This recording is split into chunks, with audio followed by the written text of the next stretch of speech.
Masyarakat adat Bulusu tidak mengenal krisis pangan. Secara turun-temurun, mereka dibekali pengetahuan meramu pemberian alam. Tidak hanya mengandalkan sumber proteinnya saja, tapi masyarakat suku Bulusu juga mencari karbohidrat dengan tanaman-tanaman yang ditanam jangka pendek yang ada di sekitaran rumahnya. Ikuti jejak saya, jejak petualang. Singkong merupakan sumber pangan yang adaptif dengan iklim tropis dan tidak rumit dipelihara. Jadi, ya tetap aja patah. Ya gimana nih? Wah!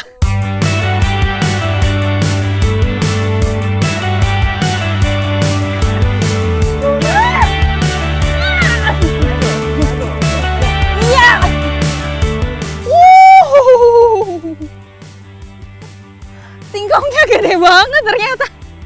Pantesan aja susah diambil karena ukuran singkongnya aja sebesar ini nih. Wow. Tanah Kalimantan dikenal subur karena hangat dan lembab. Sinar matahari yang berlimpah memberi energi yang cukup untuk pertumbuhan. Luar biasa. Ini singkong yang didapatkan ternyata banyak banget saking udah lamanya nggak diambil. Dalam satu periode membangun lahan kebun, ada 3 lokasi yang bisa dipilih. Tidak luas, hanya berkisar 500 meter persegi hingga 1 hektar.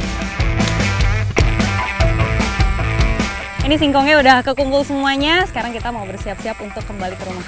Yuk, ayo Pak. Petualangan saya kali ini membuat saya semakin percaya. Masyarakat Bulusu adalah bukti nyata bahwa manusia dapat hidup berdampingan dengan alam tanpa harus mengeksploitasinya.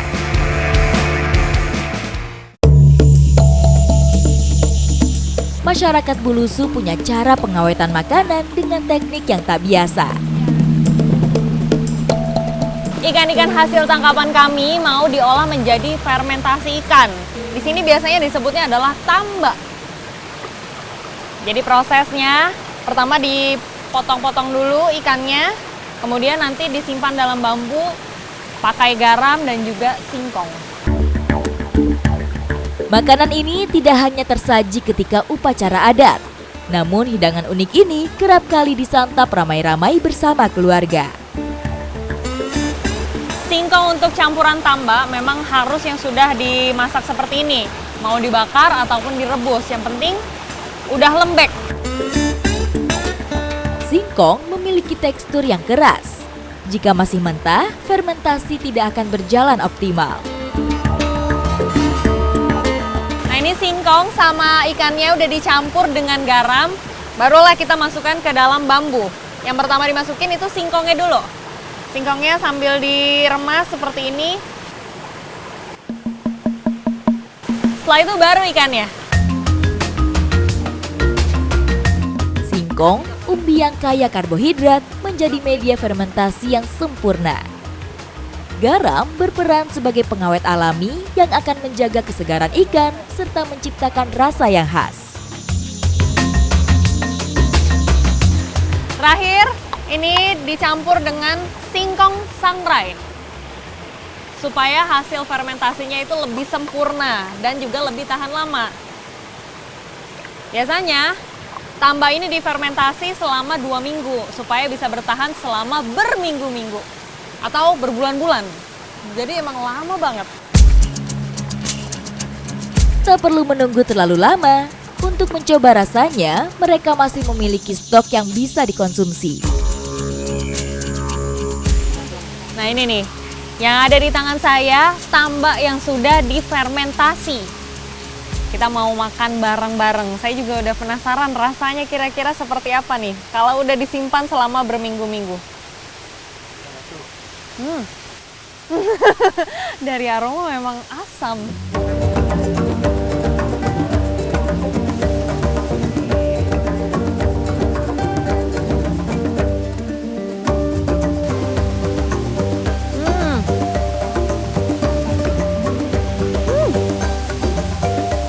Kalau dari segi rasa memang lebih dominan asam.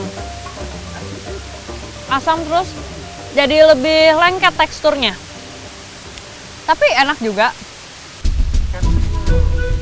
Fermentasi ikan tamba adalah bukti nyata bagaimana nenek moyang telah menemukan cara untuk memanfaatkan sumber daya alam secara optimal. Mereka telah menciptakan makanan yang tidak hanya lezat, tetapi juga praktis dan kaya nutrisi.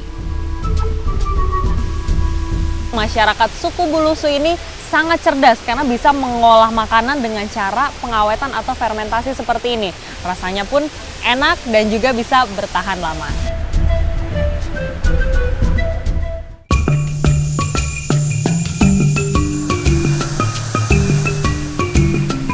Ini ya, Grace. Wow, licin banget.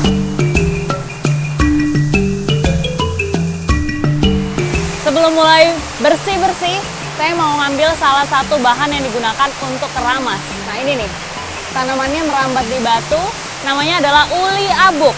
Wih, aromanya enak sih, seger. Dan katanya ini dipercaya bisa manjangin rambut. Nah ini nih, sekarang saya lagi bikin ramuannya. Campurannya itu ada serai, daun jeruk, kelapa, dan juga yang terakhir ada daun uli abuk. Rahasia di balik keindahan rambut mereka terletak pada tradisi keramas yang sederhana namun syarat makna.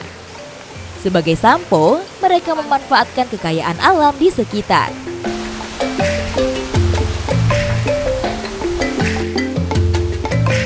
Setiap tanaman punya khasiatnya masing-masing.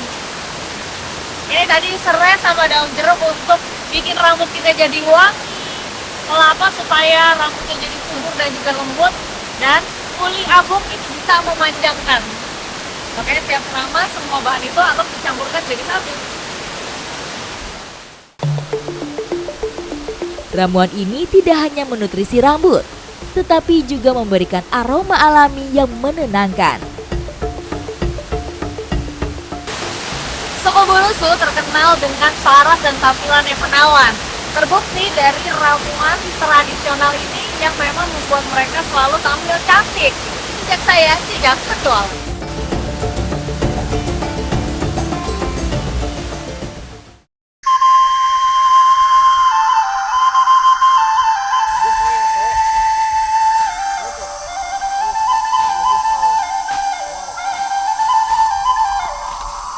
Pakaian yang digunakan masyarakat suku Bulusu itu memang tidak bertahan lama. Jadi dalam 1 tahun biasanya mereka 2 kali ke hutan untuk mencari bahan untuk dibuat baju kulit kayu. Nah ini sekarang saya mau mulai mencari pohonnya nih. Ada sebelah mana, Pak?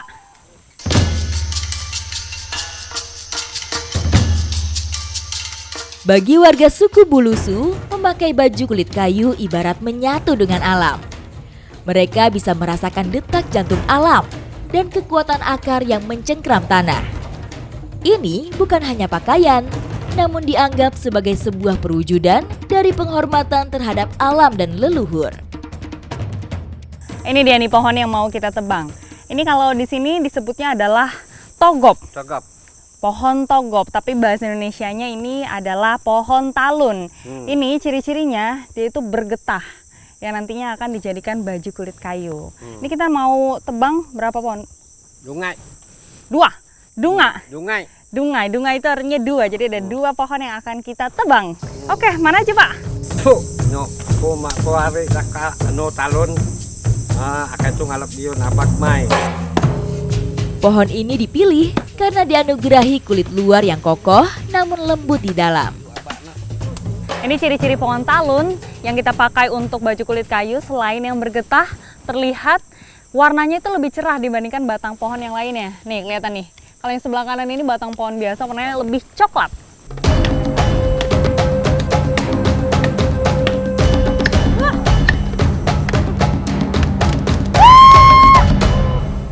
Oh, sama.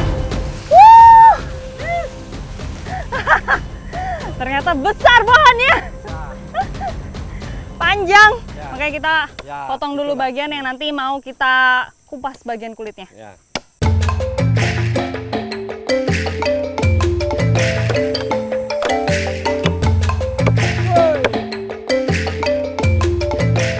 Nah ini Batang pohonnya mau langsung kita bawa ke dekat sungai karena mau diambil bagian kulit luarnya. Oke Pak, Bapak kuat kan? Yuk kita lanjut jalan.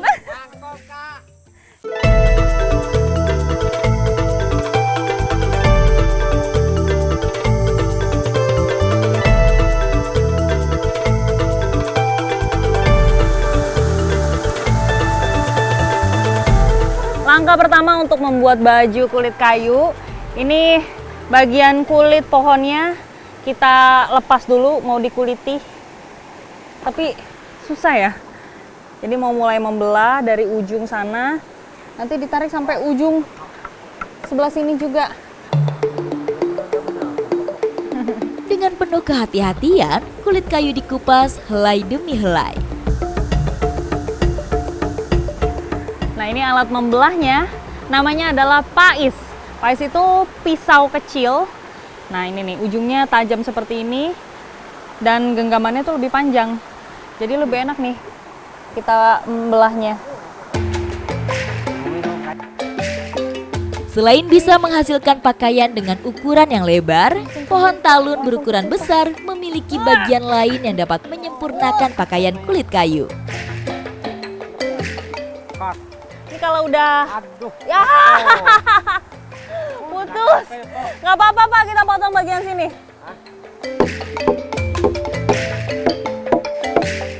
Batang pohonnya, saya pukul-pukulin dulu, supaya nanti ketika ditarik, set, itu nggak ada yang putus, kayak barusan.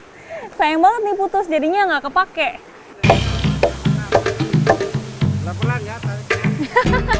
Pelan-pelan saya mau tarik bagian kulit luarnya. Pohon dengan diameter yang kecil biasanya dimanfaatkan sebagai tali.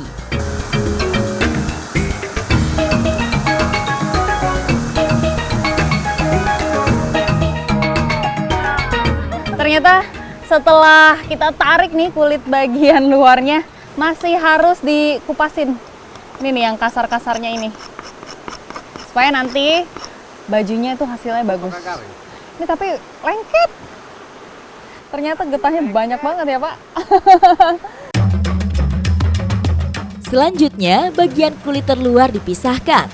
Tekstur permukaan yang kasar dibuang karena bisa melukai penggunanya. Ini kalau misalnya saya coba, memang ternyata nggak gatel, nggak nusuk-nusuk juga di kulit.